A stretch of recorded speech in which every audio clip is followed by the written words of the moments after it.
Damas y caballeros, sean bienvenidos a una nueva entrevista, en esta ocasión con Santiago Armesilla. ¿Qué tal? ¿Cómo estás? Pues muy bien hallado, muchas gracias por invitarme. ¿Todo en orden? Siempre en orden. Siempre en orden, en equilibrio, que decía Rajoy. Lejanos al caos siempre estamos. Eso está bien. Presentas nuevo libro, vamos a hablar del libro y luego ya nos iremos y divagaremos por otros temas, que lo tiene aquí Héctor. ¿Podemos hacerle un zoom? Ahí lo tienen, Santiago Armesilla, Lenin, el gran error que hizo caer la URSS, una crítica marxista al derecho de autodeterminación. Uh-huh. Primero tendríamos que hablar de qué es lo que pensaba Lenin sobre esto, ¿no? Porque, claro, a partir de ahí tú has construido la crítica y luego nos adentramos en lo que escribes en el libro, si te parece. Si puedes explicar un poco qué es lo que defendía Lenin y por qué este libro.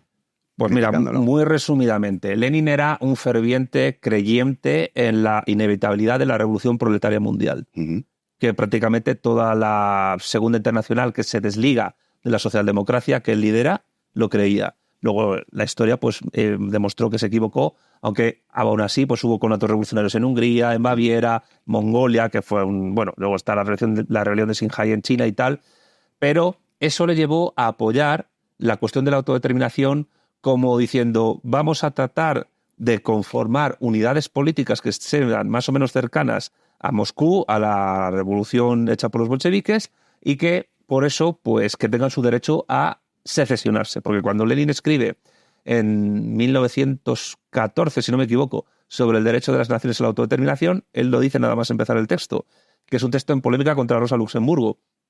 Él dice, hablo de naciones que tengan derecho a la secesión, a independizarse de una unidad política. Y hay que apoyar a Finlandia, Polonia, que es verdad que son casos muy particulares porque tenían un régimen semicolonial, Polonia respecto de Moscú, pero luego en ese mismo texto dice que en Europa Occidental pues no ha lugar porque ha habido allí una construcción política clara de naciones, por las revoluciones jacobinas, liberales, etcétera, aunque luego es curioso porque después de la Segunda Guerra Mundial defiende la independencia de Alsacia-Lorena, para fastidiar a Francia y para un poco apoyar al KPD, que en ese momento estaba potente en Alemania. Pero básicamente para él la autodeterminación, y es la raíz por la que yo hago este libro, que fue un encargo, y también fue el motivo por el cual yo, por ejemplo, dejé de estar afiliado al Partido Comunista de España y no me voy a afiliar nunca a ningún partido que defienda el derecho de autodeterminación.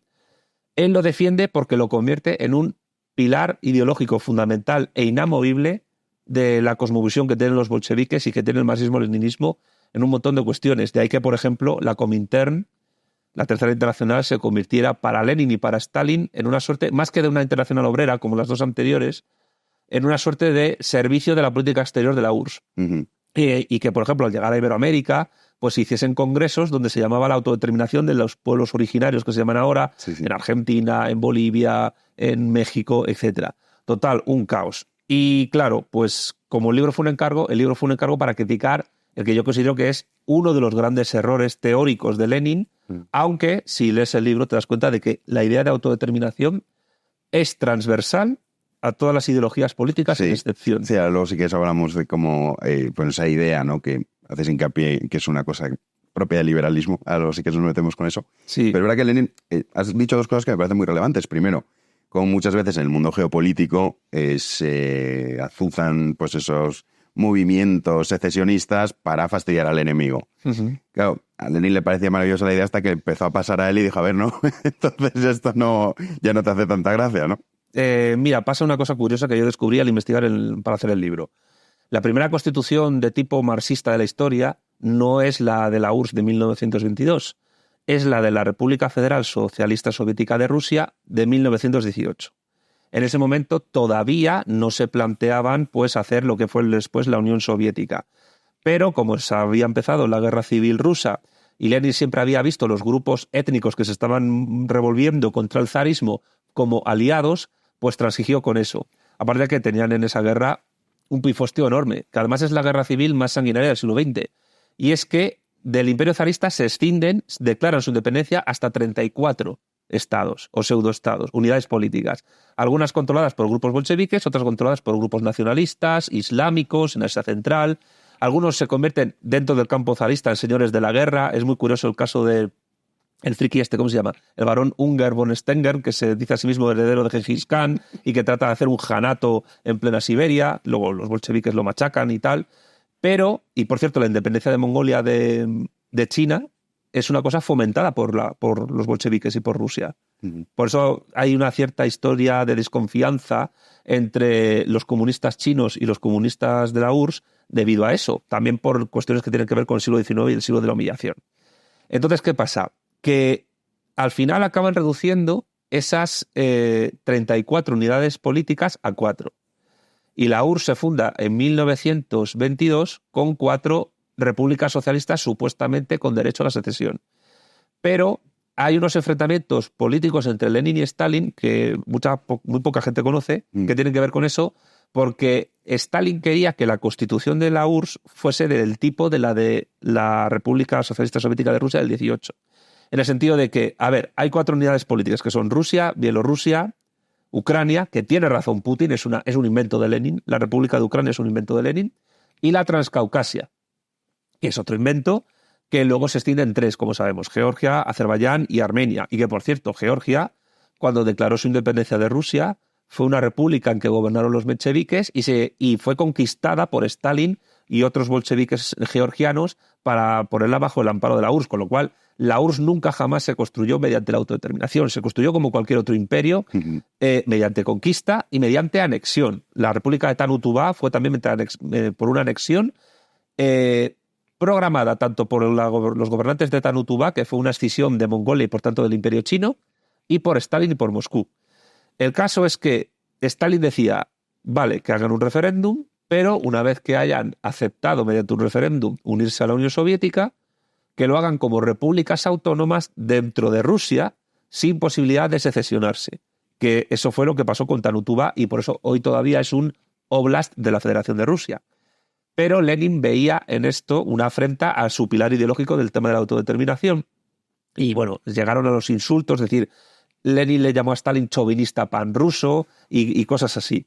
Entonces, ¿qué pasa? Que ya tenían el huevo de la serpiente metida en la Constitución en 1922 y hubo varias constituciones en la historia de la URSS posteriores, pero después de 1922 nunca se abandonó el derecho de autodeterminación.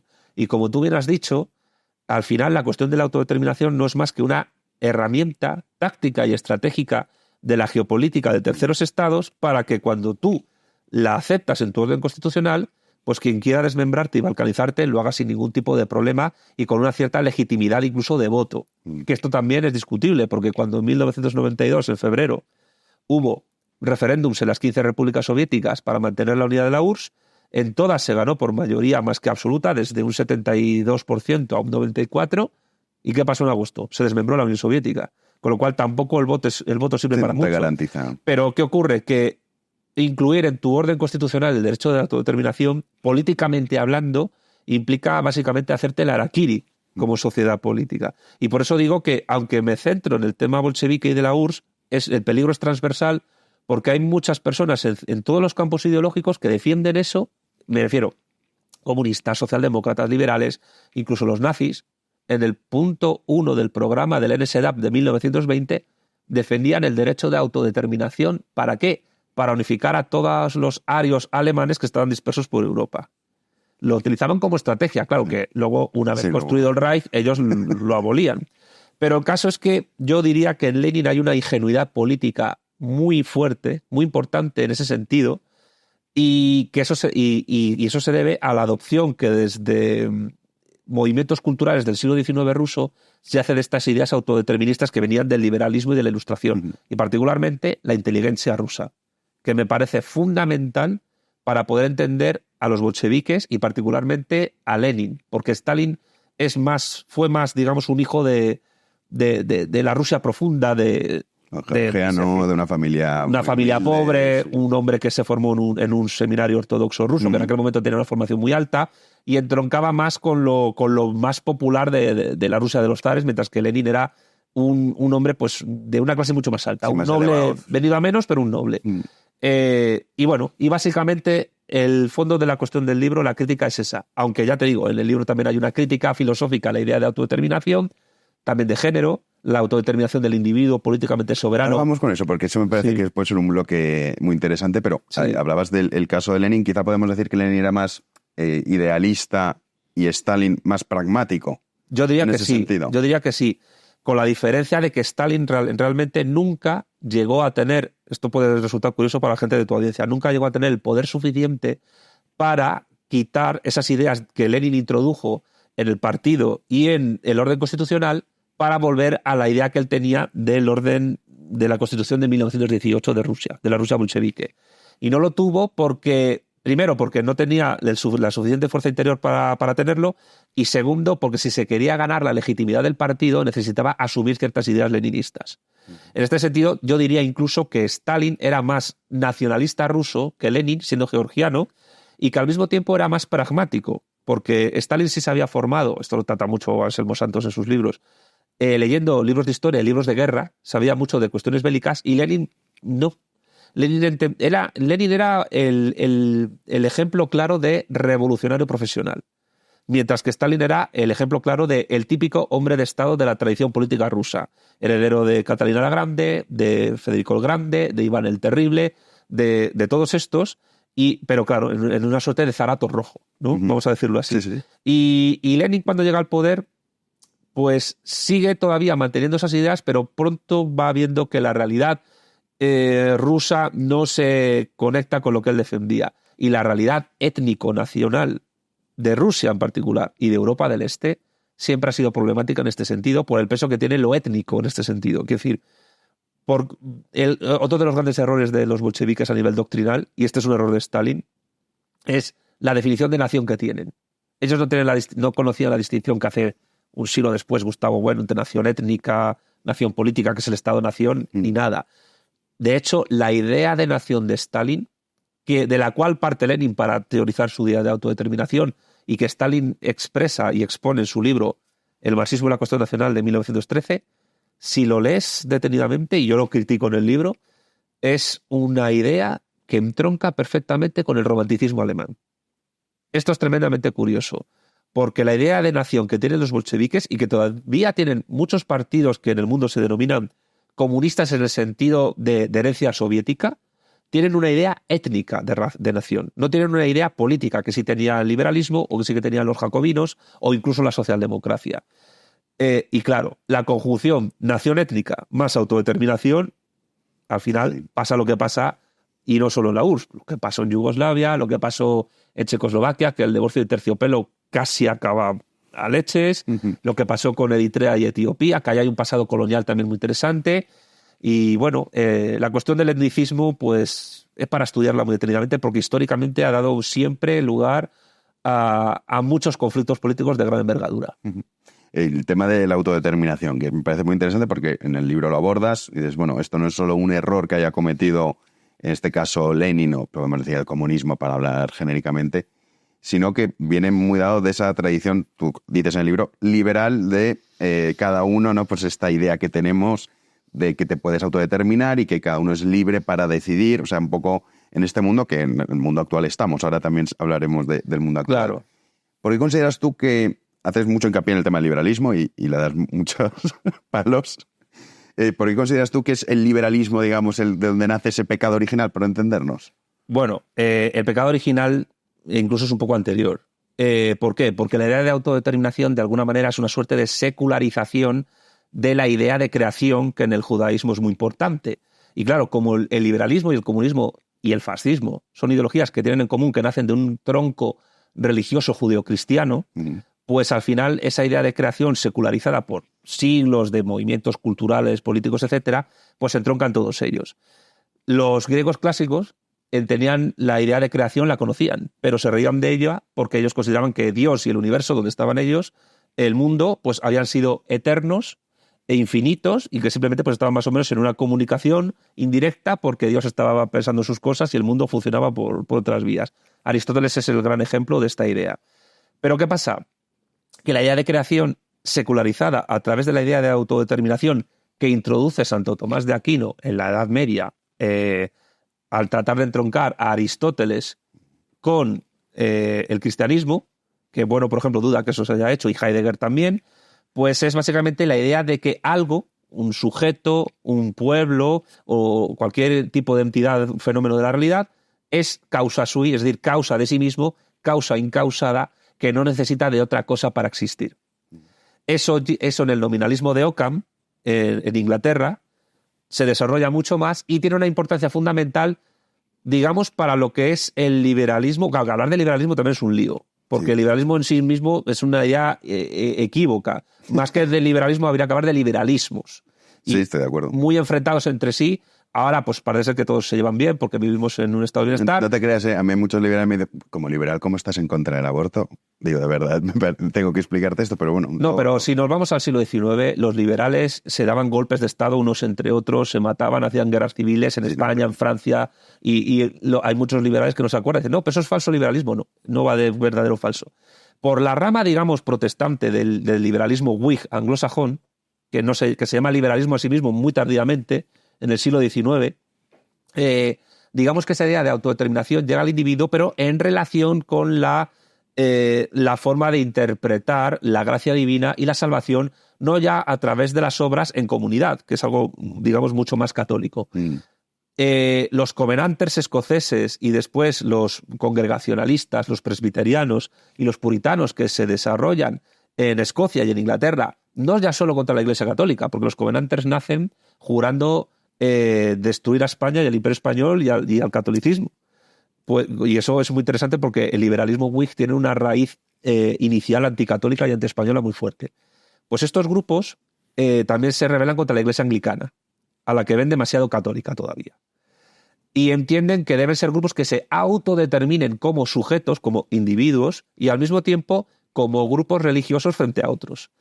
Eso tiene una trascendencia fundamental cuando esos grupos huyen de la persecución religiosa en Inglaterra y se marchan en varios barcos a América del Norte y se asientan en varias colonias allí, el Mayflower famoso. Entonces, ¿qué ocurre? Tampoco voy a enrollar mucho con eso, pero es un proceso histórico muy interesante, que de alguna manera van fraguando un cierto autodeterminismo político, además de religioso, porque, por ejemplo, los congregacionalistas se consideran a sí mismos grupos religiosos que se tienen que autodeterminar de otros y tener incluso sus propias legislaciones eclesiales independientes de cualquier otra y no aceptan ningún tipo de no sé cómo decirlo. De enmienda. Sí, de enmienda a su soberanía religiosa y política. En el siglo XVIII, en América del Norte, universidades como Harvard o Yale, que empiezan siendo centros de formación religiosa evangélica, son lugares donde se produce un fenómeno muy curioso, que es la conjunción de, uno, el primer gran despertar protestante de Estados Unidos, el segundo es en el siglo XIX, con la llegada de las ideas ilustradas francesas, neerlandesas y también inglesas, que dan pie pues, a las ideas políticas de muchos periódicos que se desarrollan en aquel momento y que son fundamentales para, digamos, adoctrinar a los líderes de la Guerra de la Independencia de las 13 colonias. Yo llego al punto de decir que el primer texto políticamente autodeterminista de la historia importante es la Declaración de Independencia de los Estados Unidos, donde la idea de autodeterminación está muy fuertemente desarrollada e implantada, aunque no se llame así en aquel momento. Porque la idea de derecho de autodeterminación se empieza, digamos, a fraguar más en el siglo XIX. Entonces, ¿qué ocurre? Pues que las primeras corrientes socialistas que se desarrollan en Europa beben mucho de esos liberalismos, más de lo que la gente se piensa, porque las ideologías tienen más conexiones de las que cree la gente.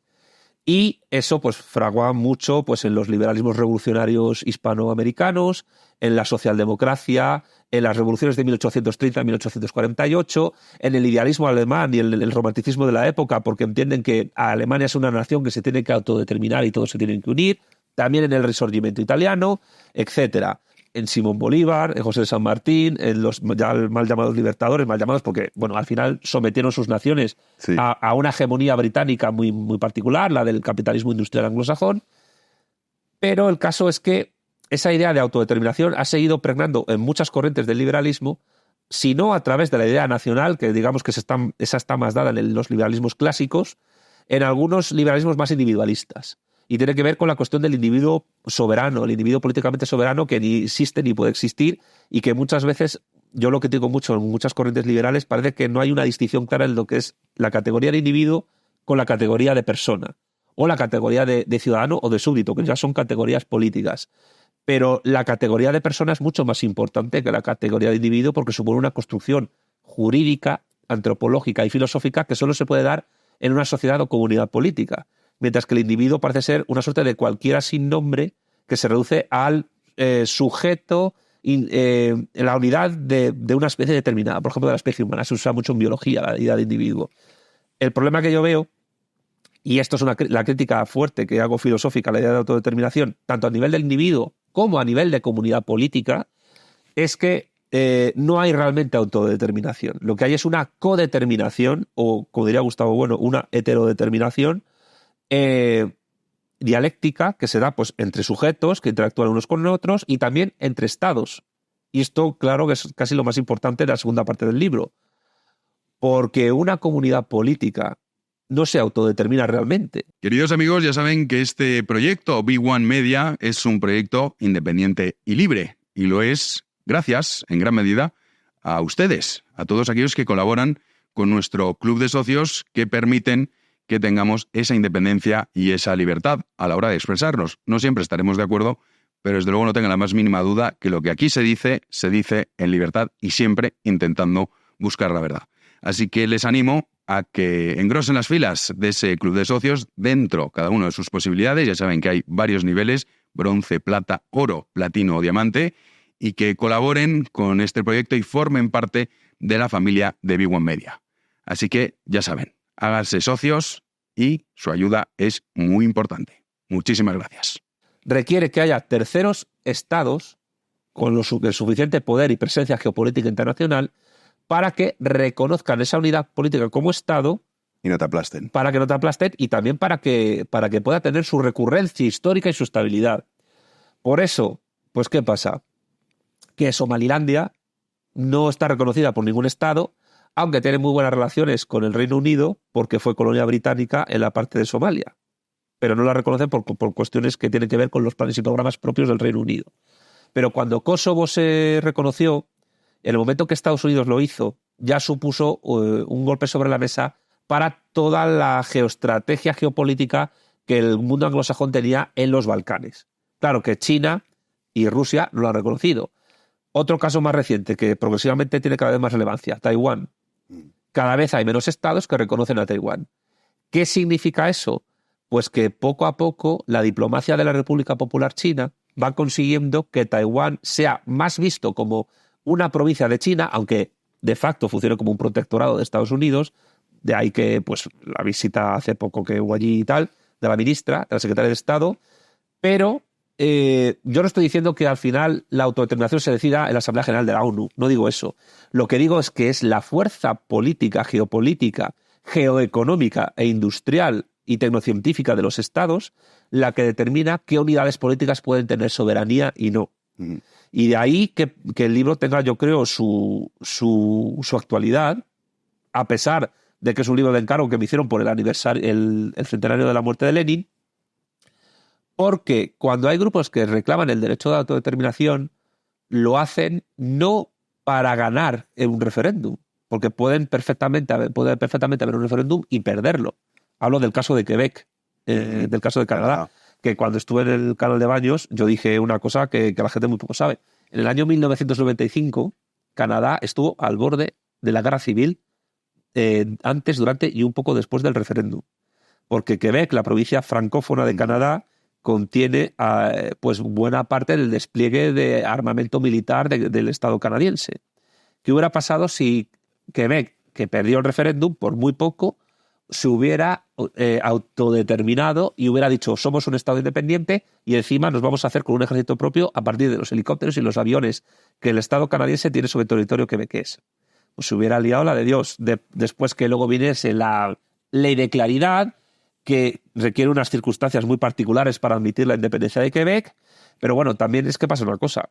Bill Clinton visitó Canadá en el 98 y dejó claro que Estados Unidos jamás iba a reconocer a Quebec como Estado independiente.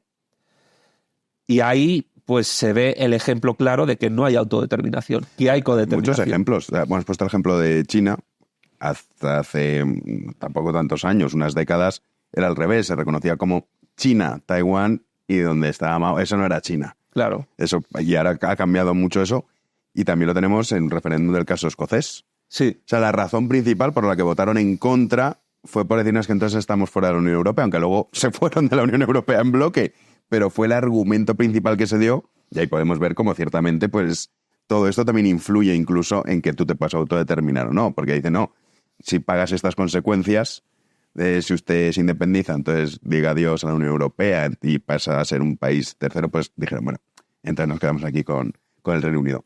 Pero llevándolo a la actualidad, Santiago, ahora lo escuchamos muchísimo. No quizá tanto la palabra autodeterminación, pero sí que escuchamos mucho la palabra independencia y sobre todo, pues bueno, con la situación actual que tenemos en España. El derecho a decidir, acuérdate. El derecho a decidir, ese es el que más se escucha mucho.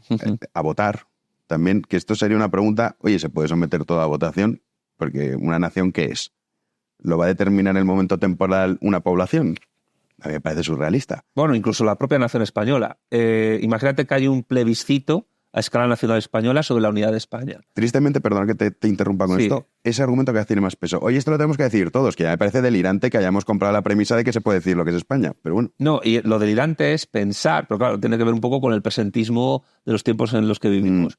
Pensar que nosotros, los vivos, tenemos derecho a decidir sobre la unidad que los muertos han trabajado durante generaciones.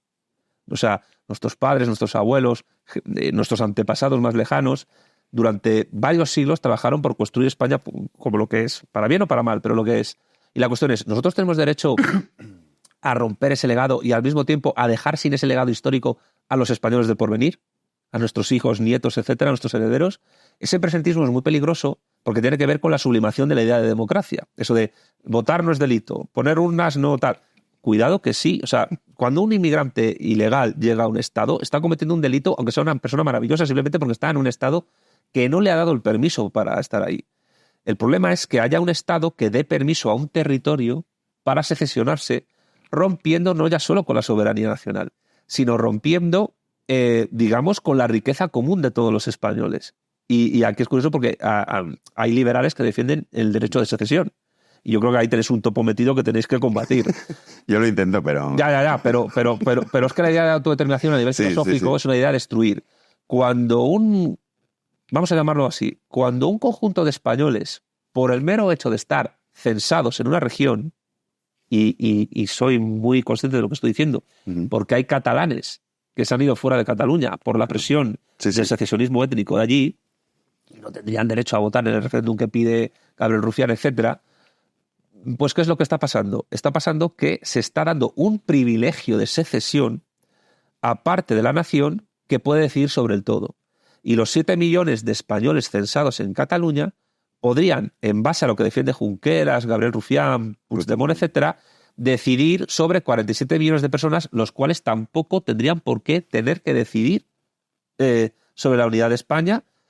Pero lo que buscan es, básicamente, a partir de la redacción incoherente y chapucera de la Constitución española, que yo supongo que esto lo habrás estudiado tú bastante, porque no hay más que leer la contradicción que tiene el artículo 2 entre la indisoluble unidad de la nación española, patria común indivisible de todos los españoles, y el reconocimiento de las nacionalidades y las regiones, que eso viene por influencia del PC y por influencia de Miguel Roca Junyent, etcétera. Esto Pedro Insual lo dice bastante seguido. Nación y nacionalidad es lo mismo. Pero le indigna mucho. Pero luego te encontrabas a los textos de Stalin y de Lenin donde también separaban nación de nacionalidad.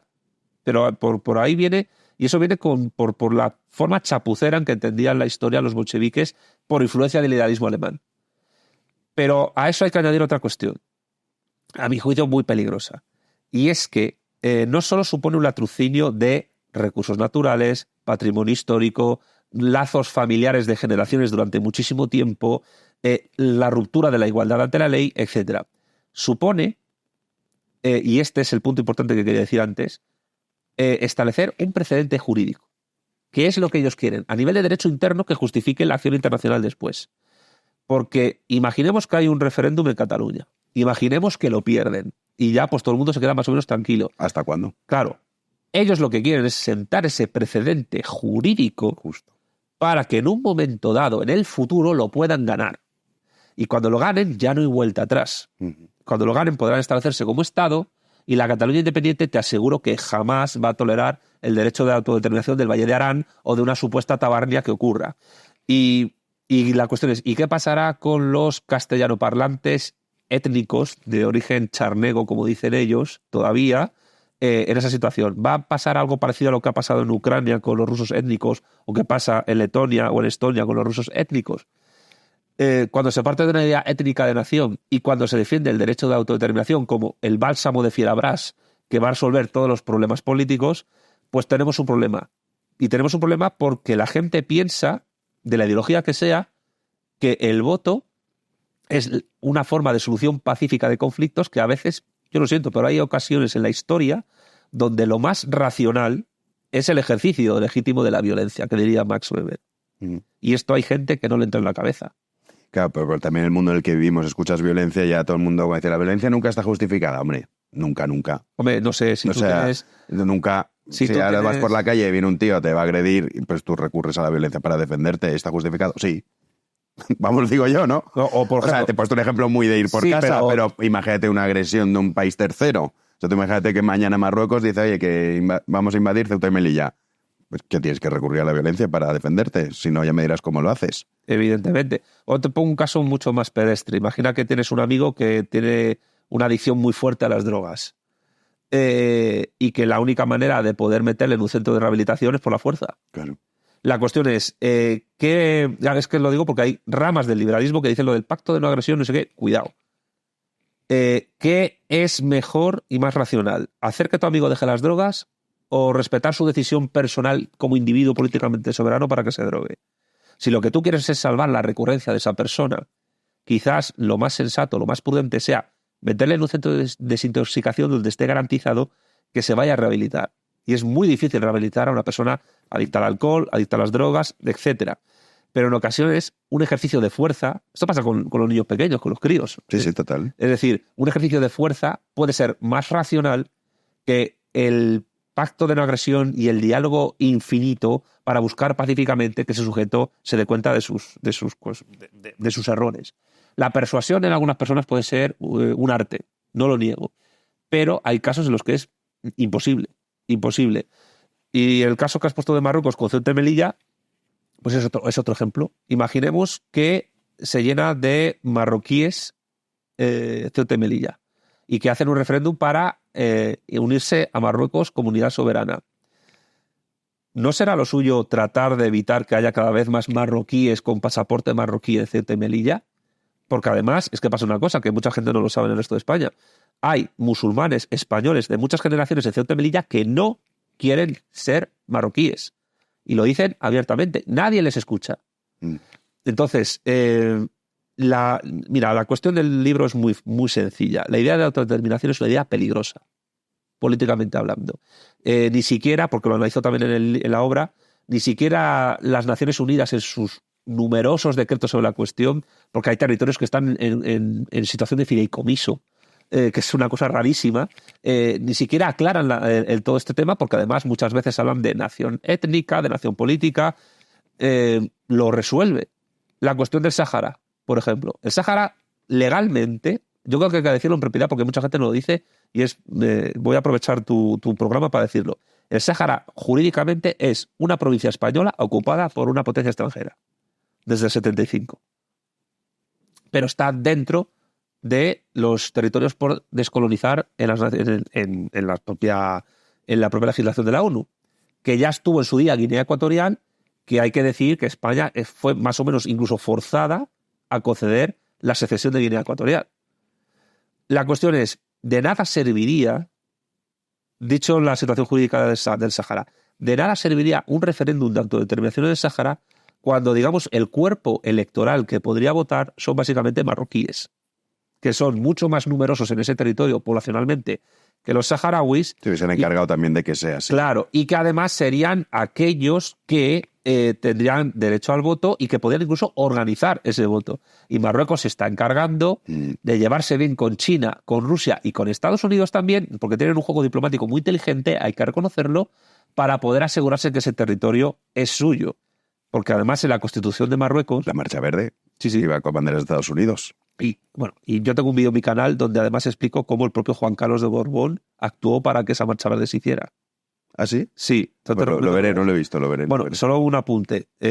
Juan Carlos fue un informante del embajador de Estados Unidos para asegurarse el reconocimiento codeterminista, no autodeterminista, del imperio estadounidense para que él tuviera la corona de España y no se la quitaran en el proceso de transición. ¿A cambio qué hizo? Entregar el Sáhara a Marruecos. Lo veré porque no lo he visto. Te lo recomiendo bastante. Se llama Juan Carlos de Borbón, espía de Estados Unidos. Sí. Sin más. Sí. Esto la Wikileaks lo ha publicado, ¿eh? No, lo veré porque, te soy sincero, lo desconocía por completo. O sea, sí que es verdad que cuando Franco, ya moribundo, dijo declaren la guerra a Marruecos, no le hizo caso a nadie. Dije, bueno, este hombre era imposible. Le van a quedar 2 tardes y nosotros vamos a ir a los... Ya las líneas históricas iban por otro lado. Sí, totalmente. Has hablado, hablando con el tema de las drogas, lo podemos ligar también con la libertad individual. El sentido, por ejemplo, el caso que has puesto de las drogas. Dices que sería lo razonable obligar a que esa persona se meta en un centro de desintoxicación contra su voluntad o permitir que se drogase hasta su muerte. Yo te diría, mientras no afecte a un tercero, oye, a mí me parece mal, pero mientras no afecte a un tercero, pues que se siga drogando hasta el final de sus días. Obviamente lo intentas persuadir a través de muchos medios. Sabemos que es muy complicado, justo el caso concreto de una adicción fuerte a las drogas es muy difícil.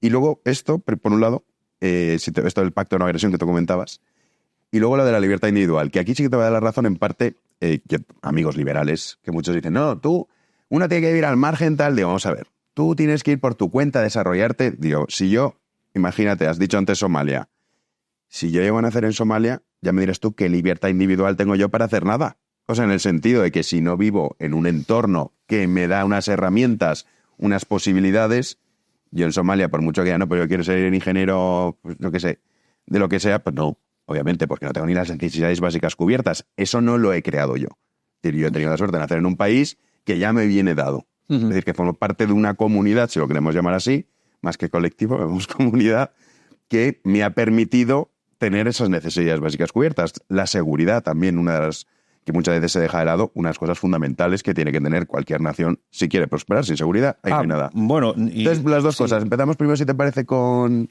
Las dos están relacionadas. Sí, por eso, pero si quieres el tema del pacto de no agresión, no en este caso tú, para que digas que no, mal, tendrían que meterte en el centro. Por ejemplo, la cuestión, hay una parte en el libro que se llama Todos dependemos de los demás. La idea de comunidad a mí me parece fundamental defenderla y entenderla en el trasfondo histórico en que se construye, por ejemplo, la tradición española.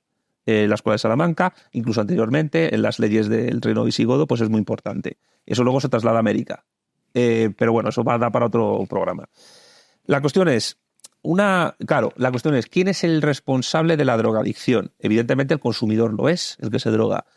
Pero el fenómeno de la droga no es un fenómeno del individuo políticamente soberano, es un fenómeno histórico, es un fenómeno social, es un fenómeno colectivo.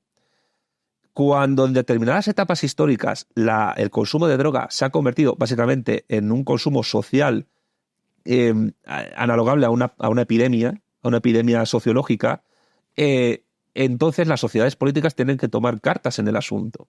En el caso, por ejemplo, de China, en el siglo de la humillación que hemos mencionado, en el siglo XIX, todo esto. Las guerras del opio, que fueron 3, básicamente convirtieron a millones de chinos en drogodependientes.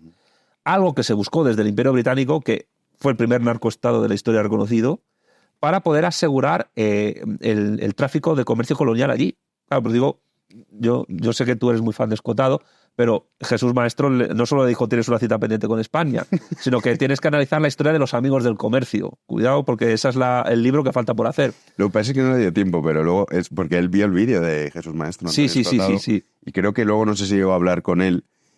Y claro, mucha gente se cree que era hispano y nada de eso. O anticatólico y tal, y de verdad que no. Claro, lo que pasa es verdad que si tú lees ese libro, dices, oye, aquí falta una pata. Claro, como el libro se centra mucho en hablar de Holanda y de Inglaterra y tal, bueno, hay que estudiar la historia de Holanda y de Inglaterra bien, qué pasó en Indonesia, qué pasó... Sí, no, por eso, que puede dar esa imagen que luego no era así. Ya. No le dio tiempo a escribirlo. Yo te voy a contar una cosa, por cierto. Yo me leí en su día, en la facultad, Caos y Orden, de Escotado, como libro de teología. Ese es chungo, De eso, me gustó bastante. Lo que pasa es que luego descubrí a Gustavo Bueno y ya tiré por ahí. Pero es un libro que me interesó porque hablaba mucho de la teoría del caos, que en aquel momento me flipaba aquello, ¿no? Pero bueno, volviendo al tema de la libertad. Tú has dicho una cosa muy importante. La libertad sin seguridad es imposible. Y no solo seguridad jurídica, que al final, si solo te centras en eso, acabas en un formalismo. Para que una persona pueda más o menos desarrollarse libremente, necesita tener unas bases materiales, económicas, políticas, históricas, donde lo pueda realizar. Además, en el libro elaboró una distinción interesante entre la libertad para, entre la libertad negativa y la libertad positiva. Y partiendo de Gustavo Bueno, yo lo que afirmo, y cuidado porque esto no sería incompatible en principio con una postura liberal, pero claro, cuesta defenderla dentro. La libertad negativa no es más que la precondición pasiva para el ejercicio de la libertad positiva, que es la capacidad de actuar en el conjunto de la sociedad, etc. Y luego hay otra cuestión importante, y es que ¿cómo se puede medir objetivamente, si es que eso es posible, el que una persona sea libre o no? Pues según Bueno, y yo lo asumo y lo explico en el libro, cuando una persona en su vida, en su recorrido biográfico, ha logrado, digamos, realizar sus planes y programas personales sin apenas coacción y sin apenas impedimentos, que a veces es inevitable y a veces tienes que renunciar a cosas por un montón de cuestiones, hijos, enfermedad de un familiar, etc. Solo hasta que no ha transcurrido todo el trayecto vital de la persona, no se puede determinar si esa persona ha cumplido esos planes y por tanto se ha sido libre. Con lo cual, la libertad no es un acto concreto de la vida de un ser humano, no es he votado, he ido a este sitio, no. La libertad, digamos que es una construcción biográfico-histórica que tienen tanto los sujetos, las personas, como incluso las naciones. Y por eso la libertad si no se entiende la importancia que tiene la libertad positiva, no se puede entender la base que tiene la libertad negativa por debajo.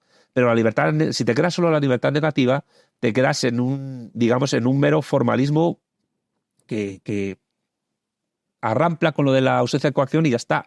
Coaccionados estamos constantemente. Cuando tú vas en coche por la carretera y el radar te pilla y te pasan una multa, te están coaccionando, pero es que es así.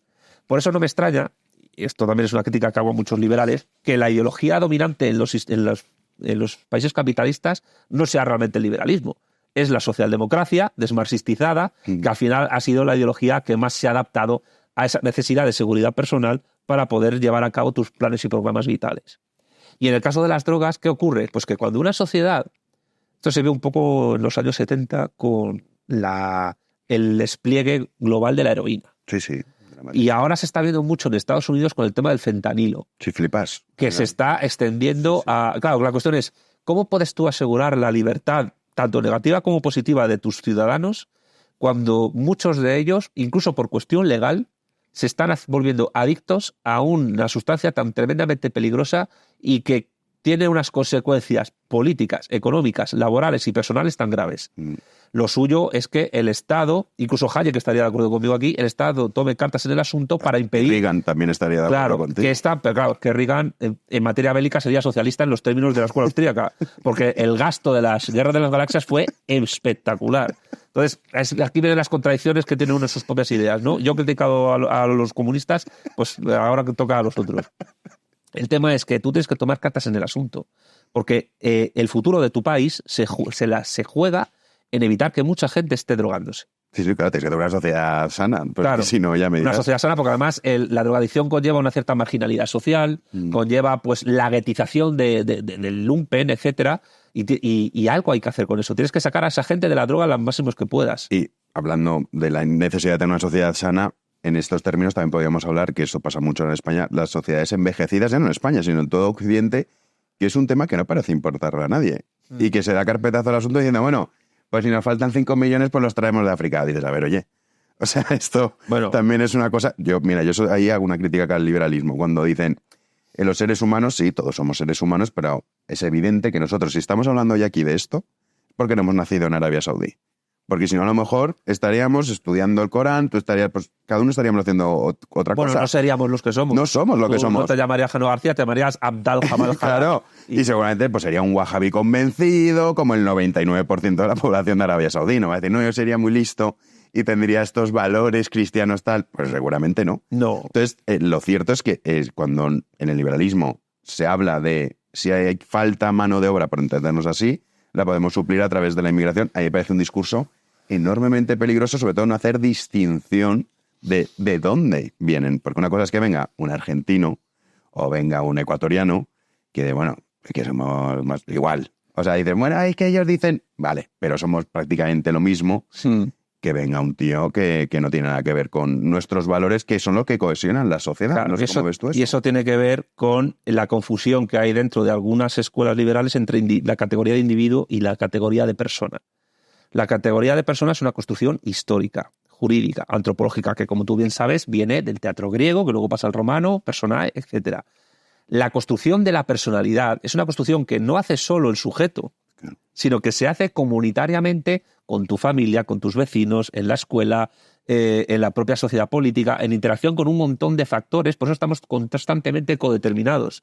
Eso del libre pensador es una figura utópica, no existe el libre pensador. Todas nuestras ideas están totalmente determinadas por nuestra evolución personal, por las cosas en las que nos relacionamos, también por las emociones que nos pueden dar unas ideas u otras, y también por cuestiones históricas y antropológicas. Yo, si hubiera nacido en Arabia Saudí, pues seguramente no sería lo que soy, y las discusiones que tenemos nosotros con vosotros allí no tienen lugar porque la Sharia lo resuelve todo. Claro. Pero cuando confundes individuo con persona y la categoría de ciudadano tampoco la relacionas, pues un poco te da igual 8 que 80. Pero claro, como dice José Javier Esparza, si te llegan 1 millón de nigerianos a España, no te hacen España, te hacen Nigeria. Y la cuestión es no A ver, cuidado, un inmigrante ilegal está cometiendo un delito por el solo hecho de estar en un país. Sí, no, porque hay que por claro, persona. O sea, seguramente también nosotros seríamos un inmigrante ilegal. O sea, también es lógico que quieras ganarte la vida, irte a... Sí, por supuesto. ¿no? Lo que ocurre es que hay muchos factores sociales, incluso a nivel de clase, aquí entra el marxismo, que determinan también un poco la situación de la inmigración. Cuando llega esta gente, la gente ilegal a España a trabajar, algunos de tránsito, porque muchos vienen por avión, pero se van de paso a Iberoamérica. Por eso, yo cuando estuve viviendo en Buenos Aires, había muchos senegalés. Y claro, vienen por esa vía porque pasan por España. Pues ellos tiran los salarios a la baja de los trabajadores autóctonos. Luego los inmigrantes legales, que la mayoría vienen del mundo iberófono, del mundo iberoamericano en España, pues trabajan muchos en el sector servicios, en la construcción, trabajan también en comercio y trabajan en hostelería y son gente que trabaja muchísimo y que sostiene mucho el sistema económico de España. Y como tenemos un problema demográfico, porque por el individualismo de cierto liberalismo que se ha pregnado a través de la socialdemocracia, la gente piensa más en realizarse como persona que en dejar algo para los restos, es decir, tener niños, pues ese individualismo hace mucha mella también en lo que es la propia libertad de la sociedad española y su propia navegación con respecto al resto del mundo que nos rodea. Porque la libertad no solo tiene que ver con el sujeto, tiene que ver también con si una nación es libre o no. Y la nación no es solo libre porque tenga capitalismo o hayas tenido un movimiento de liberación nacional y se haya convertido en un país socialista. Una nación es libre si tiene recurrencia, estabilidad y se maneja de manera acertada en política exterior.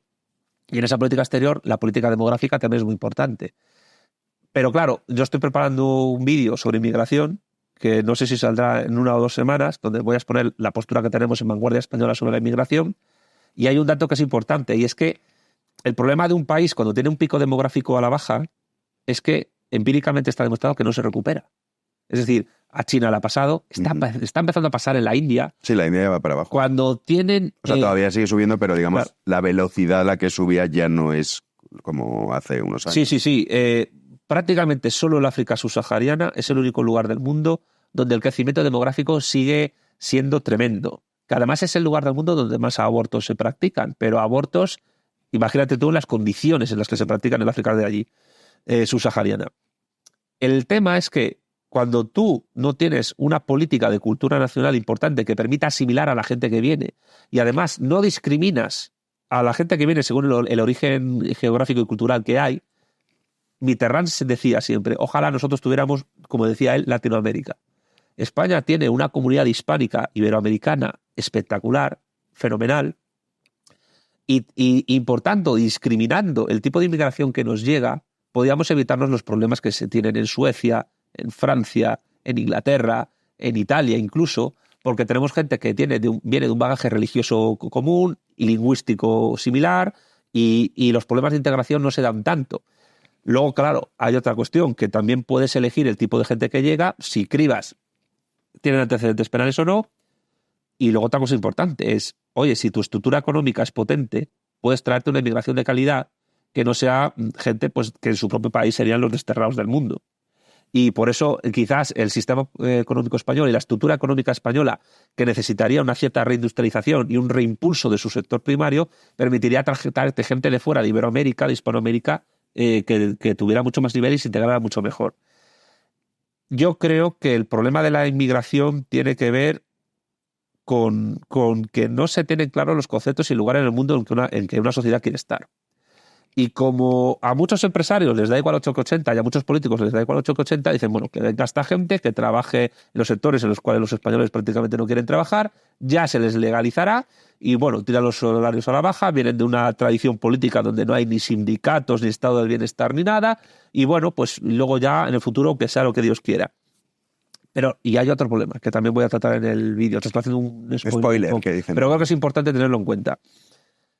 Es imposible frenar el tema de la inmigración si no se combate, uno, a las mafias ilegales que trafican con personas en África, porque los mayores negros del mundo son negros africanos, y sus conexiones con ONGs legales y capital financiero que viene de Estados Unidos, por ejemplo de Soros, que es el que financia Open Arms, que rescata gente en alta mar, en el Mediterráneo o en el Atlántico, para llevarlos a Europa, porque ya han acordado con los ilegales, con los mafiosos de África, dónde recoger a la gente. Sí, de hecho, quizá ya habría que cambiar el término rescate, porque muchas veces dicen rescatados a 10 kilómetros de las costas, yo qué sé, vamos a poner Libia. Sí. Y dices, bueno, pues un rescate sería llevarlos a 10 kilómetros, no a 400, que muchas veces es lo que ocurre. Bueno, en el fondo los que rescatan son clientes. Sí, por eso digo que también hay un error de concepto. Han pagado un servicio, digo rescate sí. porque es el... Sí, pero es el término que ellos utilizan. No, pero te acepto la corrección porque es cierta. El tema es, son clientes que muchos acaban muertos en el Mediterráneo. Es imposible saber cuánta gente ha muerto ahogada en el Mediterráneo o en el Atlántico, pero lo que sí está claro es que sin esa conexión entre el capital legal y el ilegal que se maneja entre África, América y Europa, ese tráfico de personas no existiría. Y hay otro factor importante, que creo que tú y yo aquí vamos a estar de acuerdo. Si África no se desarrolla económicamente, si sus naciones no se desarrollan económicamente, no se les permite tener su propia industria, no se les permite tener un sector primario potente, es imposible acabar con el fenómeno migratorio.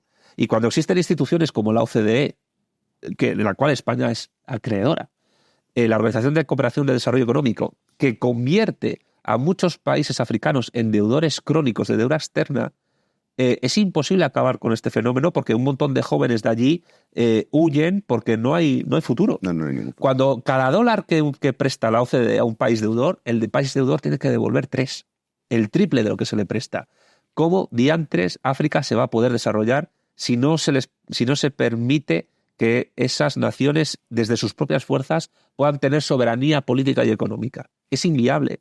Con lo cual, ¿qué pasa? Que el fenómeno de la inmigración, tú por muchos parches que pongas, por muy política dura que tengas sobre la inmigración, que me parece bien en algunos casos, porque yo también creo que hay que mirar caso por caso a la persona que llega, y a un tío que llega agotado a tus costas le tienes que atender por ética, sí, pero luego le tienes que expulsar. Sí, pero... si no tienes en cuenta que es un problema multifactorial y que implica a muchas naciones del planeta, eso no se va a poder resolver nunca. Uh-huh. Ligando con esto de la inmigración, has dicho varias cosas que me parecen interesantes. El tema de los sueldos a la baja, ¿no crees que hay también una parte, o sea, para no ser injustos desde mi punto de vista, decir, no es que los inmigrantes, fíjate, nos quitan el trabajo, por decirlo de alguna manera? Hombre, hoy en día yo creo que hay muchos españoles que hay trabajos que no quieren hacer. Sí, porque muchas veces hablamos de la época que puedes decir, no, a partir del año 59, con el plan de estabilización, el franquismo, fíjate, la industria, todo esto, sí. Pero nuestros abuelos y bisabuelos, muchos de ellos eran pluriempleados. O sea, salían de casa a las 8 de la mañana y llegaban a las 10 de la noche, pero tenían 2 trabajos.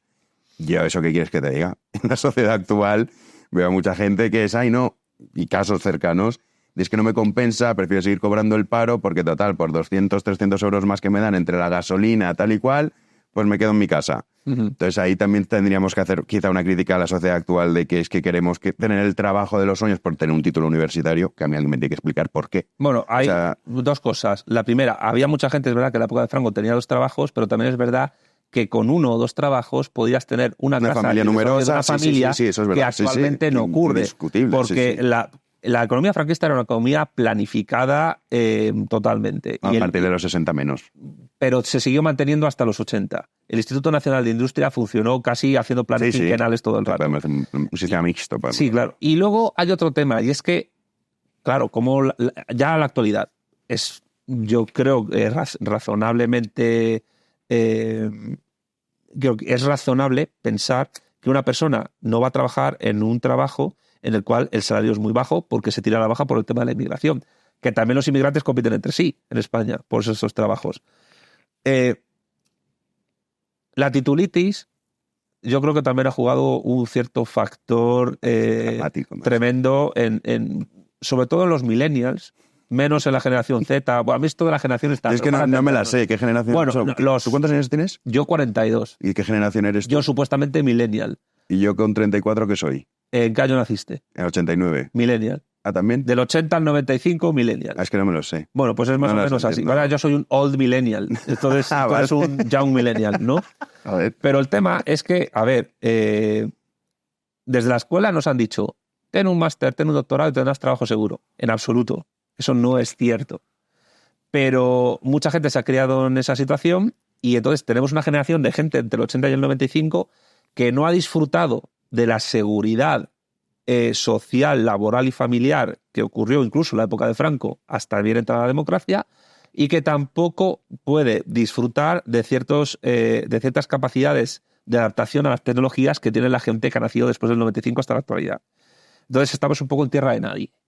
Y tenemos la problemática de no tenemos hijos, nuestros trabajos, algunos están mejor pagados que otros, pero no nos da para llegar a fin de mes, que si dice Milei, si llegas a fin de mes porque sigues vivo. Yo, bueno, a ver, cuidadito, Javier. Pero el tema es que hay una generación de gente que se le ha educado en una combinación extraña entre yo soy políticamente soberano como individuo que se autodetermina, pero al mismo tiempo quiero que me lo den todo mascado porque tengo un máster, tengo un doctorado y me he sacado una carrera. Cuando a lo mejor si hubiera hecho una FP te hubiera ido mucho mejor. También porque la FP ha tenido muy mala prensa en España de manera muy injusta. Totalmente, y hay gente en la FP que está muy formada. Mira, te lo voy a decir muy claramente. Yo me he encontrado, porque hice el máster de formación de profesorado, yo di clases prácticas a gente que da comercio internacional en FP, que es un grado superior. ¿Y eso le hice? Pues, ese y luego estudié la carrera de economía. Pues hay gente que sabe más de economía mundial en la FP de comercio que estudiando economía. Total. De hecho, en la carrera de economía mundial tocas muy poquito. Yo es que te puedo decir estadística, econometría, sí. Yo recomendaría a la gente que si quiere saber de economía no estudie economía. Eso para empezar. Pero yo creo que hay un problema muy gordo, pero no creo que sea solo en España. Yo creo que son en muchas naciones de Europa Occidental y de Estados Unidos, quizás en Japón también, donde mucha gente menor de 45 o 50 años ha pensado que todo se lo iban a dar mascado. Y claro, llega gente de países mucho más pobres a nuestras naciones y sin ese relato que le han contado, pues puede llegar a buscarse las habichuelas de una manera mucho más efectiva que nosotros. Totalmente. Por eso digo que el fenómeno de la inmigración, algo tiene que ver con la cuestión de la autodeterminación, tiene que ser estudiado con mucha cautela y con mucha prudencia, porque yo creo que los dos extremos para verla son malos. Está el extremo excesivamente permisivo de papeles para todos, ningún ser humano es ilegal, que te defiende desde un programa liberal, que son casi primos hermanos siameses separados al nacer.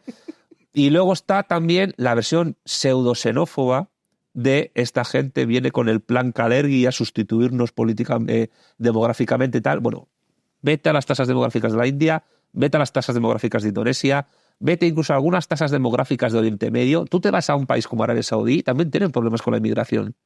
Allí va un montón de fuerza de trabajo proveniente de Pakistán, de la India, de Filipinas, muchos no son musulmanes, acaban guetizados en centros de trabajo. Sí. Además, las condiciones laborales en Arabia Saudí son infinitamente peores que aquí. Y también se generan problemas sociales. Que sí, que son los que construyen estos rascacielos tan inmensos. Sí, el Mundial de Qatar de fútbol hubo mucha polémica porque precisamente... Pero eso lo ves incluso en Singapur. Sí. En Singapur hay un barrio donde está en el norte y es donde están, pues eso, generalmente indios. De Bangladesh también hay muchos. Claro. O sea, quiero decir, yo creo que hay una bajada demográfica general en el planeta donde se salvan algunos lugares tipo África subsahariana, ya lo hemos mencionado. Israel es uno de los países, curiosamente, donde el crecimiento demográfico se sigue manteniendo estable, y un poco Estados Unidos, aunque Estados Unidos tiene un fenómeno migratorio, sobre todo hispano, potente. Yo creo que tratar la cuestión migratoria no se puede hacer desde parámetros única y exclusivamente nacionales. Tú, por muchas ametralladoras y fosas con cocodrilos que pongas en la valla de Melilla o que bombardees gente en pateras que llegan a Canarias, que yo sí creo que en Canarias sufren un fenómeno de invasión, claro. Pero no haríamos eso. Sí. A ver, depende de las circunstancias, pero Como que depende de las circunstancias. Depende de las circunstancias. A ver, evidentemente tú no vas a matar gente que llegue, pero tienes que tener una política clara porque muy dura. Islas Canarias... Sí, porque si no también luego llamas a... Claro, tú no puedes hacer un fenómeno de llamada. Exacto. Y luego hay que evitar el fenómeno de la guetización en España. Y yo creo que otro fenómeno que también es importante tener en cuenta y hay que cribar es la cuestión de la inmigración islámica, y particularmente marroquí. Porque la gente que viene de los países musulmanes a Europa y particularmente a España es gente que ni en sus propios países los quieren. Es el lumpen proletariado de allí y en sus países estarían en la cárcel. Y llegan aquí porque se quieren deshacer de ellos. Algunos integran, otros no, pero claro, el fenómeno es que cuando muchos musulmanes, y el problema más grave en España lo tiene Cataluña. España tiene 2 millones de musulmanes. Más de la mitad casi la mitad está en Cataluña. Cuando son muy numerosos, pues claro, ellos van a defender lo suyo, que es la Sharia. Y la Sharia choca contra las leyes del derecho romano que nosotros hemos heredado y que a través de muchas constituciones hemos construido históricamente, o han construido otros históricamente y que nosotros hemos heredado. Ahí el problema ya no es de inmigración ni es étnico, es un problema religioso porque el mundo cristiano y el mundo musulmán son insolubles, es como agua y aceite. O sea, él decía, bueno, el Islam es insoluble en el agua bendita del cristianismo. Y aunque yo sea ateo, pues soy culturalmente católico y evidentemente ahí hay una problemática. Pero insisto, yo te digo que el fenómeno migratorio, que es un fenómeno histórico que ha existido siempre, ha llegado ahora a unos niveles tales que si no se resuelve la cuestión del desarrollo en África, la cuestión de las mafias ilegales y el apoyo legal que desde muchos centros empresariales y ONGs, porque las ONGs hay que darlas de comer aparte porque son un fenómeno, digamos, deplorable. Si no tienes en cuenta todo eso y combates todo eso de manera efectiva a escala global, no vas a solucionar el problema nunca. Y casi que te diría que lo fundamental es ese combate a ese capital legal e ilegal y, sobre todo, permitir que África y las naciones africanas se desarrollen para que no vean una sangría también demográfica que ellos tienen de gente que se marcha y muchos no vuelven. Sobre este fenómeno, ligándolo con esto, la identidad de las naciones. Es cierto que... Es complicado eso. No, pero... Yo te hago la pregunta y tú dices lo que te dé la gana. Por ejemplo, has nombrado el caso de Francia con el tema de la inmigración. Claro, muchos dicen, no, Le Pen es la solución. Pero bueno, muchos de ellos ya tienen pasaporte francés. Es decir, y incluso... muchos de ellos votan a Le Pen también. Algunos sí, no todos, pero... O sea, esto es muy curioso. Cuando tú coges y dices, a ver, ¿quién vota a Le Pen? Pones París, y París lo que ves que son los barrios más humildes, para los que tienen menos poder adquisitivo, son los que votan a Le Pen porque son los que sufren principalmente la inmigración. Mientras que las zonas más ricas son los que votan a Macron. Sí. Que son pero también es un fenómeno que incluso se puede analizar también en Madrid. O sea, tú en Madrid coges las zonas, digamos, las periferias, y el voto de Vox es mucho más alto que el voto de Barrio Salamanca. Porque claro, al final, eso es un poco también lo que tú decías, de oye, cada uno sus ideas en función de también sus vivencias es lo que te hace Vox ser una... Vox está teniendo una evolución política curiosa porque se está convirtiendo en un partido cada vez más, entre comillas, proletarizado. Aunque de momento el voto obrero es mayoritario. El partido que más voto obrero tiene en España es el PSOE. Sí. Tanto de obreros cualificados como no cualificados. Sí, pero que esto lo tenía el Partido Socialista francés que gobernaba hasta hace 2 días y hoy ya no existe. No, ya, o sea, claro, es existe. una cosa... Pero el PSOE no es el Partido Socialista francés. Ojalá. O sea, el PSOE... ojalá. Ya quisieran ciertas oligarquías en Francia tener lo que tienen aquí en el PSOE. Es un partido... Yo te juro que les admiro. Es espectacular la capacidad que tienen siempre de renovarse. Yo los llamo el partido Stacy Malibu. ¿Tú ves los Simpsons? Sí, hombre, claro, la mejor serie como no la voy a ver. Bueno, pues... hasta la temporada 12. Luego claro, es que Stacy Malibu era la muñeca... Sí, la muñeca que ponían un sombrerito. Claro, ¿qué hace el PSOE? Se pone el sombrero nuevo y tan ancho. O sea, si el PSOE quiere hacerse rojipardo para sobrevivir, se hará rojipardo. Y si se quiere hacer liberal, será liberal. No tiene ningún tipo de problema ni de complejo, porque es una máquina de poder y de colocación de gente. Ciertamente. Y además están totalmente imbricados en las estructuras de poder españolas, políticas, empresariales, económicas, de eso que petulantemente se llama inteligencia, también están, y evidentemente controlar el Estado de una manera que ya quisiera, vamos, el PP a su lado es el primo tonto. Ah, sí, son unos pardillos. Claro. Sí, el PSOE es el franquismo, el PSOE a la democracia española sería... Sí. Bueno, la frase tuya del PSOE lo que hay que hacer es destruirlo. Ah, bueno, claro. Es que a veces... Es lo más difícil de hacer, pero lo único que puede salvar a España es la destrucción del PSOE. Y más después de lo de ayer. Ahora, si quieres, hablamos de eso, del Partido Socialista. Pero lo que decían las identidades, ¿no? Que en muchos países, el caso de Francia, que ya tienen pasaporte francés, el caso del Reino Unido, en las pasadas elecciones municipales había muchos bulos, también hay que decirlo. Decían, este es el nuevo alcalde de Leeds. Era ese. Pero bueno, que sí que es cierto que ha empezado a tener representación, que incluso dentro del mundo musulmán hay muchas diferencias entre ellos. Sí. Pero sí, vamos a poner números. Si te llegan 10 millones, con que 7 se pongan de acuerdo, ya te sacan representación. Entonces llegamos aquí a un punto también en el que dices, el futuro, nosotros a lo mejor no lo vemos. Nuestros hijos seguro. En el que puedas tener un presidente de la República Francesa que sea musulmán, que te lo evita. Porque si está, dice las urnas, ya está. Dice, no, ya han votado. Sí, claro que han votado. Pero ¿no sería también una manera de autodestruirse en el sentido de que Francia seguiría siendo Francia en el nombre, pero ya esa identidad francesa se ha perdido? Yo dudo mucho que en Francia, en Inglaterra, en Alemania o en Suecia la gente aguante demasiado tiempo antes de esperar a que ocurra lo que Houellebecq decía en su misión.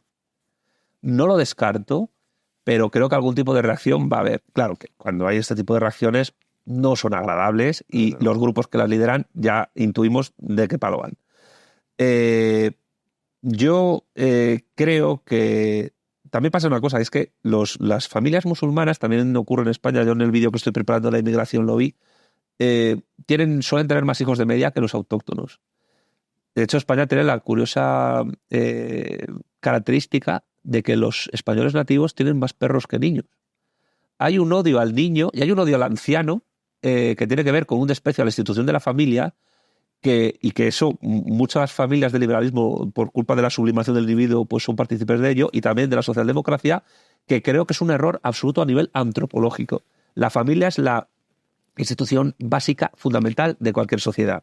Y el conjunto de familias al final es el que dota o construye históricamente y antropológicamente la identidad de las naciones. Ahora, claro, ¿qué es la identidad de las naciones? Eso también es complicado de determinar. Sí, no nos metemos en eso porque sí. Claro, porque dicen, no, es que yo defiendo la cultura española. Y yo, vale, pero defíneme cultura española. Claro. Porque la cultura española, ¿qué es? El canto del loco, el Fari, pero también es el Gaudí, atropellado por un tranvía en Barcelona. La cultura española es mucho más allá, va mucho más allá, yo que sé, de lo básico que te encuentras cuando vas por la calle. Sí, que de flamenco, paella, tal, de cultura española. Los torreznos, yo que sé, el farinato, que está riquísimo. Si lo has probado en Salamanca, lo tienes que probar. Sí, lo he probado. Bueno, pues tienes que definir lo que es identidad y tienes que definir lo que es cultura.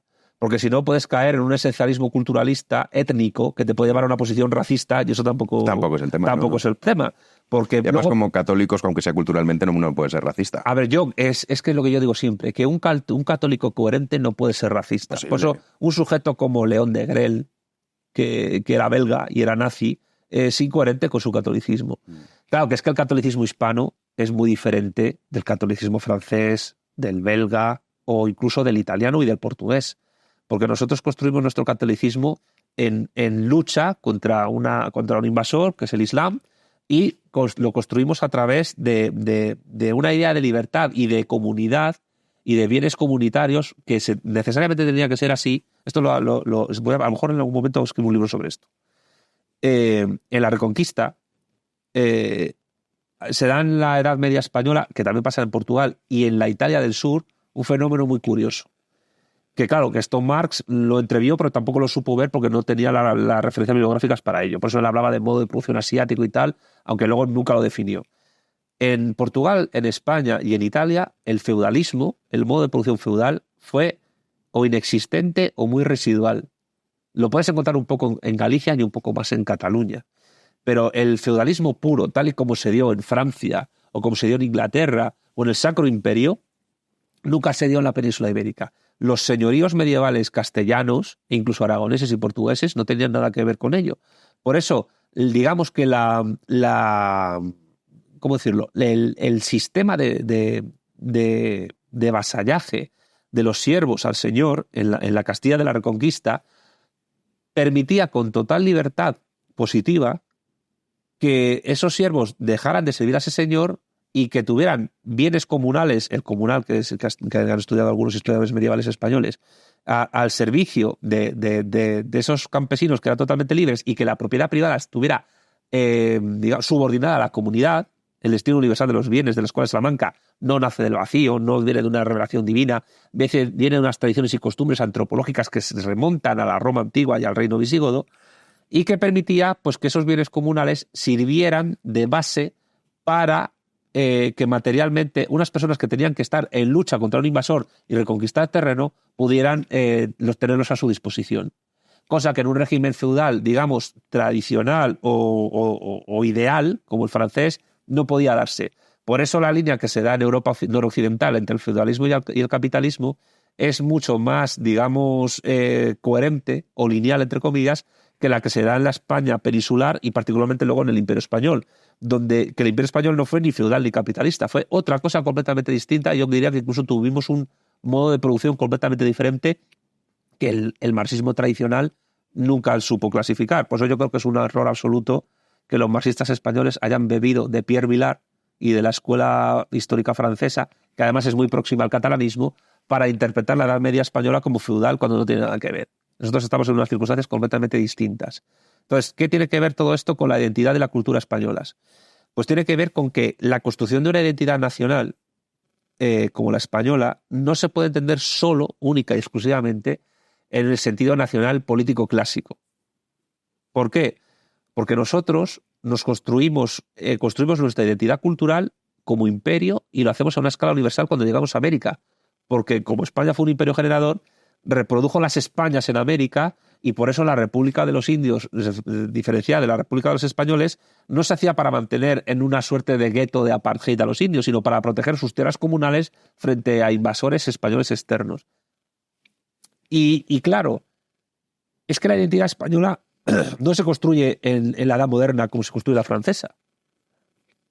Nosotros fuimos imperio antes que nación, en el sentido político de la palabra. Uh-huh. Pero como nación histórica, claramente ya lo éramos en el siglo XVI. Hay escritos en el papado donde hablan de la nación española y es muy curioso. En 1590, una cosa así, pues la nación española era básicamente todo el imperio, incluidas las posesiones del imperio portugués, porque ya se había producido la anexión, que en el fondo es el final de la reconquista real. Entonces, ¿qué pasa? Que nosotros, España era sinónimo de una civilización entera. Y por eso es muy importante a la hora de cribar el tema migratorio el dar mucha más prioridad al hispano que al que viene de otras realidades. Aunque hay que mirar caso por caso. Sí, claro. ¿Por qué?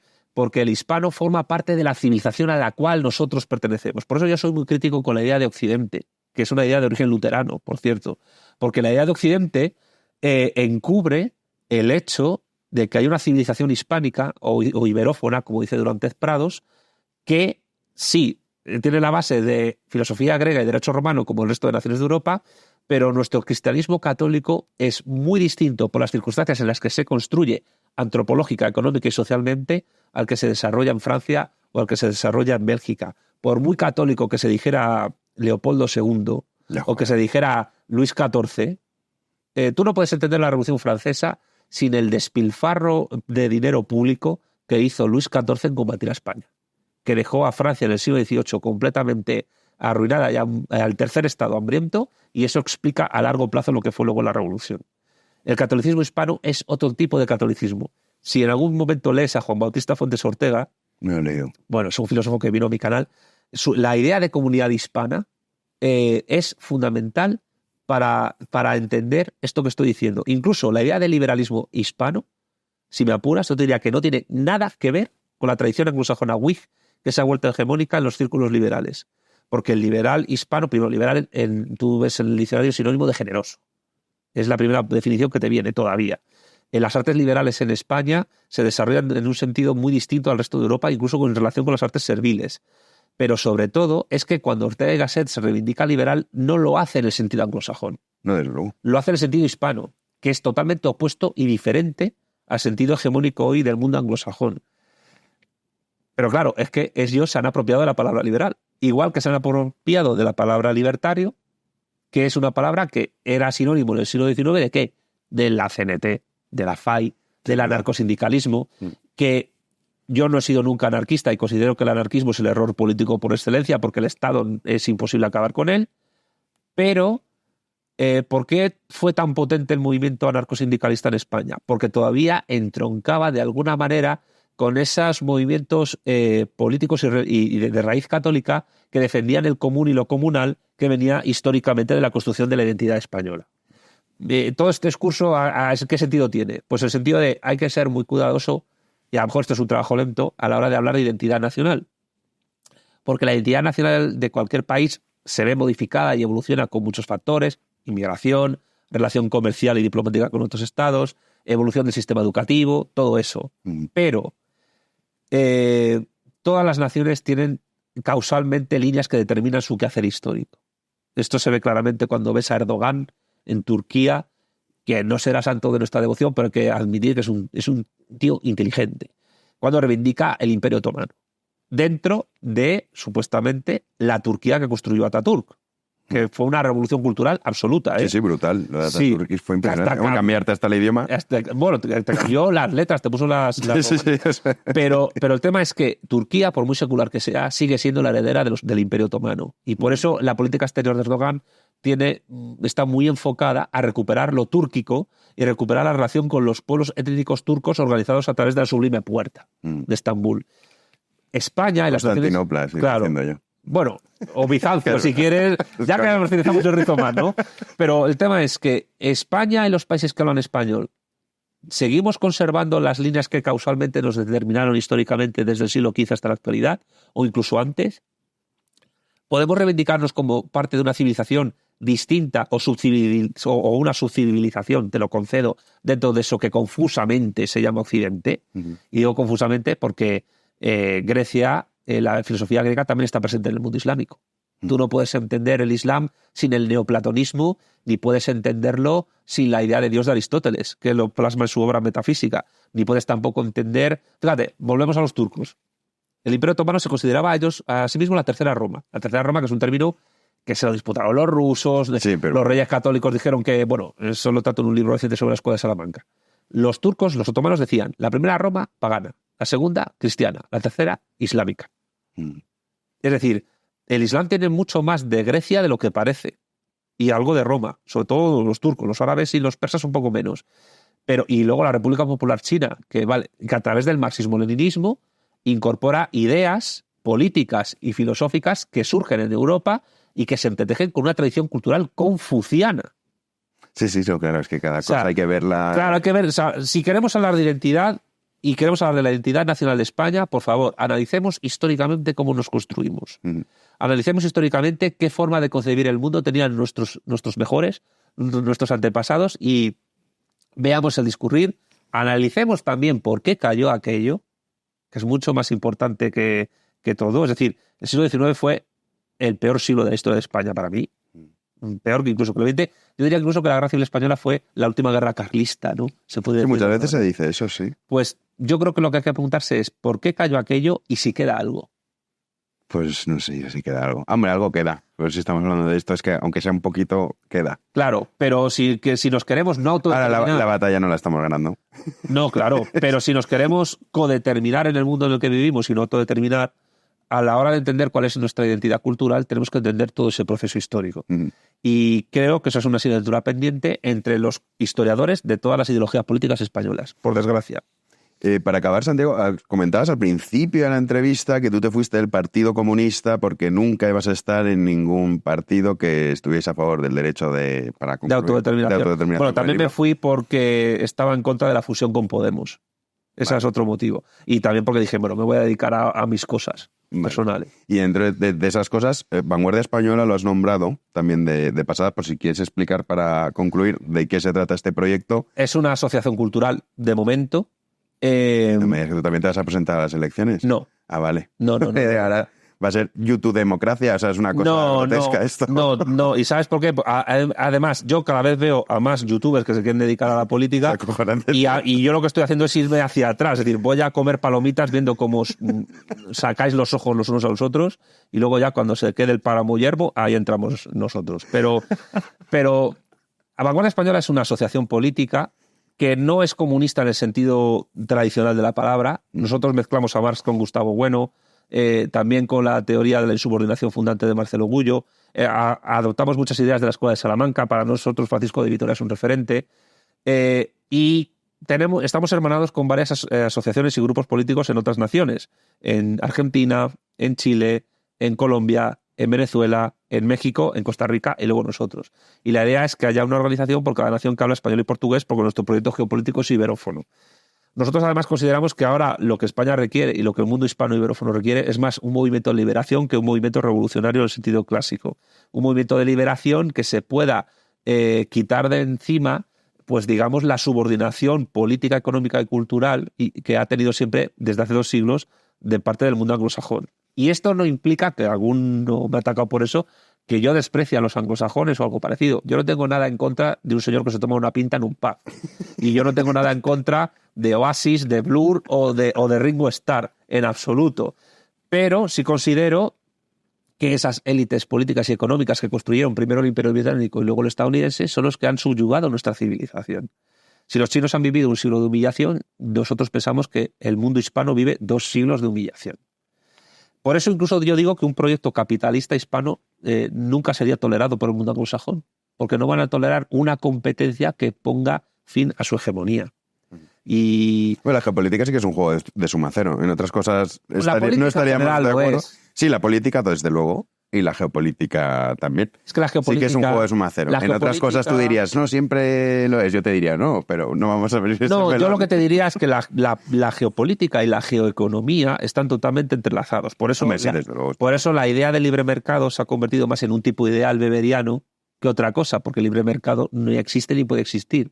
Porque siempre va a haber estados e imperios que cuando les interese abran la mano y cuando no la cierren. Y eso lo hace Estados Unidos constantemente. De hecho, Donald Trump es curioso que muchas veces se pone como ejemplo del liberalismo. No, podemos decir que es un mercantilista.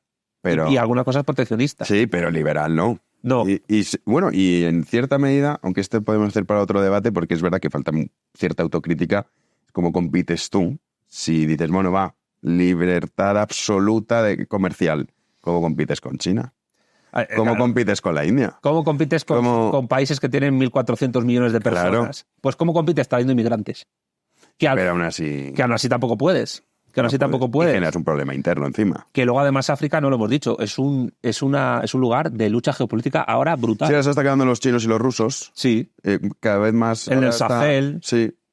Cambia mucho todo eso. O sea, nosotros lo que defendemos es básicamente la unificación de nuestra civilización desde el prisma en el que nosotros estamos, que es el materialismo político, que es una doctrina en construcción ahora mismo, y básicamente pues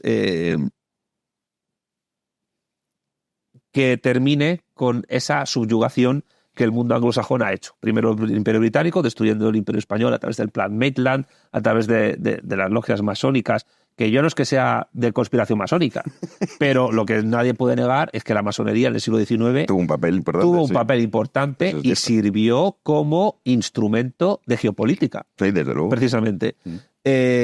Aunque bueno, María Elvira Rocabarea decía una cosa que a mí me parece muy interesante, y es que el problema de España es que nunca tuvo una masonería española, porque hay 2 masonerías, la francesa y la inglesa, que además chocan entre sí. La francesa es más francesa, ahí puede entrar casi todo el mundo, tal, pero por ejemplo en la inglesa, que es más elitista, más hegemónica incluso en España, no puede entrar nadie que sea ateo, no pueden entrar mujeres y no pueden entrar católicos.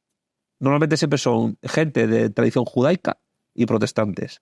Eso es algo tremendamente curioso, pero claro, es una forma de afianzar geopolíticamente Inglaterra en el concepto de las naciones. Entonces, Vanguardia Española a lo que aspira es a reivindicar la soberanía nacional, a reivindicar nuestra independencia económica y a recuperar una idea de comunidad que esté en nuestra tradición hispánica particular. Y no solo en España, sino en todo el mundo que habla español y portugués, que son las 2 únicas lenguas universales que son mutuamente comprensibles a grandes rasgos. Y digo lo de universales porque hay gente que me dice en Twitter, oye, ¿y el checo y el eslovaco? Y yo, sí, pero ¿me vas a decir que el checo y el eslovaco son lenguas universales? ¿Me lo vas a comparar con los 230 millones de personas que hay en Brasil hablando portugués? Que, por cierto, hay algunos estados donde el español es segunda lengua ya.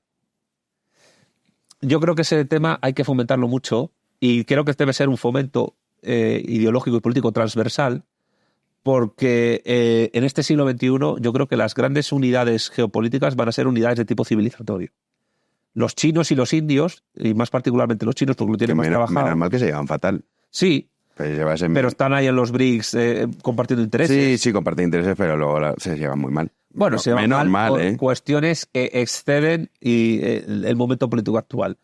Pero ellos se conciben no solo como Estado-nación, sino como Estado-civilización. Sí, totalmente. Los chinos se conciben a ellos mismos como un Estado-civilización de 5.000 años de historia. Y además China es el imperio del centro.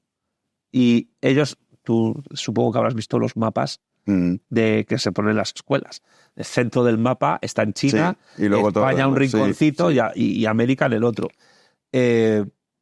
Yo creo que uno de los grandes problemas que tenemos nosotros es que hablamos de identidad, es que no somos conscientes de que lo que hoy se llama España es un territorio muy pequeño, eso sí, nuclear, que ha conservado el nombre de algo que le viene grande. Porque nosotros somos parte de una civilización y en ese sentido, reivindicarnos como civilización es uno de los grandes retos a construir en este siglo XXI. Y ahora que ha pasado lo de la amnistía en Cataluña, con más motivo aún. ¿Por qué? Porque el que tiene una mentalidad nacionalista catalana es un provinciano, porque no entiende que él es parte de algo mucho más importante. Por eso decía Gustavo, bueno, es mucho más importante ser español que ser europeo. Yo te diría que es mucho más importante ser hispano que ser un ciudadano de la nación catalana dentro de la Unión Europea. Bueno, pues con eso nos quedamos, Santiago, esa última reflexión. Y no olviden, si de todo lo que hemos hablado muchas cosas, pero ahí tienen el libro de Santiago Armesilla, que esto ¿lo tienes en Amazon también? Sí, está digital. Pero no, en Amazon que lo puedes comprar en papel. Sí, se puede comprar en Amazon y en otras todas las plataformas. librerías, por supuesto, pero ya sabes que hay gente que, yo lo reconozco, que hay veces que digo, bueno, pues lo compro aquí en Amazon, que me cuesta menos. Ahí también pueden encontrar, pues bueno, todas estas ideas que hemos sacado en... Yo, si me permites, de decir que sí, lo pueden encontrar en Amazon. Sí, pero mejor si van a su librería. No, pero también pueden meterse en Todos Tus Libros, que es una plataforma digital que han creado muchas librerías españolas alternativas. No lo conocía. ¿Cómo pues es? En todostusLibros.com. Vale. Te metes allí y entonces la librería más cercana te lo trae, o vas tú por ella si te quieres darte un paseo, como hago yo cuando voy a Salamanca a la Víctor Jara, y ya está. Entonces, si la gente no quiere comprar por Amazon, por lo que sea... Y es que yo soy muy anglo, claro. Bueno, claro, pero dale una oportunidad. Sí, coña, que es coña, no. Yo generalmente voy a las librerías, sobre todo son de estas de barrio, pero es cierto que muchas veces no están. Entonces sí que al final digo, bueno, pues por Amazon. Pero bueno, el caso es que lo lean, que lo compren, y que sobre todo, pues bueno, escucharte, más allá de que alguno pueda decir, yo no estoy de acuerdo, hombre, sino qué gracia tendría. ¿Qué clase de mundo sería este si todos estuviésemos de acuerdo en lo mismo? No, y la gente se va a sorprender porque no hay solo una crítica a las tonterías que decía Lenin o Stalin sobre la nación. No, es mucho, luego vamos más allá. El tema de Quebec, el tema de Escocia lo trato también, la cuestión de Liechtenstein, que es un ejemplo, un saludo para el señor Fonseca de VisualPolitik, de autodeterminación. Ahí explico por qué Liechtenstein existe como país. A ese vídeo no lo he visto de Fonseca. ¿En su canal nuevo? Tenía un vídeo sobre la autodeterminación. ¿Pero dónde? ¿En VisualPolitik o en su canal VisualPolitik. Ah, vale. Eso que lo ponía como ejemplo. Liechtenstein es un país diminuto. Sí, son dos calles. Yo he estado ahí. Un barrio se puede independizar o unirse a Austria, pero cuidado. O sea, la cuestión es por qué Liechtenstein existe como Estado y qué intereses hubo para que existiera. ¿Para qué? Sí. Ahí es donde se ve que no hay autodeterminación. que te toleran esa autodeterminación. Claro. Sí, Liechtenstein es un ejemplo. Por eso al final del libro hablo del tema de la estupidez de la defensa de la autodeterminación, porque si Cataluña en algún momento es Estado, será porque haya terceros estados que lo toleren y lo quieran. Por eso hay que estar muy atentos. A ver qué pasa. Sí, hay que estar atentos, aunque a priori parece que no, porque luego, esto es como hablábamos al principio, ¿no? El que dice, sí, qué guay este derecho a autodeterminación para lo que nos interesa, pero cuando te atañe a ti, dices, hombre, no, ¿cómo voy a tolerar yo? Yo creo que una política exterior prudente por parte de España, si fuese razonable, es respetar la integridad territorial de todos los estados del planeta. No estamos en eso. Claro, pero tú imagínate que llega, te pongo un ejemplo radical, tú imagínate que lleva Santiago Abascal a la presidencia y dice, voy a reconocer Taiwán. Estamos muertos. Sí, sería un error. Sería un error porque China haría lo posible por balcanizarnos. Es que es un mundo complejo. Si quieres otro día te vienes y hablamos de geopolítica, hablamos también del tema. Ese tema. Sí, del tema. Creo que a ti también, o sea que... Sí, a mí me gusta mucho, pero es que claro, hacemos estas entrevistas para salirnos un poco de la actualidad sí. y abordar temas más, que podemos decir, profundos o más complejos que requieren de muchas horas. Hemos estado 1 hora y media, pero aún podríamos estar muchas más. No, yo encantado de la vida. Así que nada, esperamos volverte a ver por aquí. Muchas gracias. Un placer, Santiago. Gracias. Y nosotros nos vemos próximamente, como siempre. Muchísimas gracias por habernos acompañado un día más.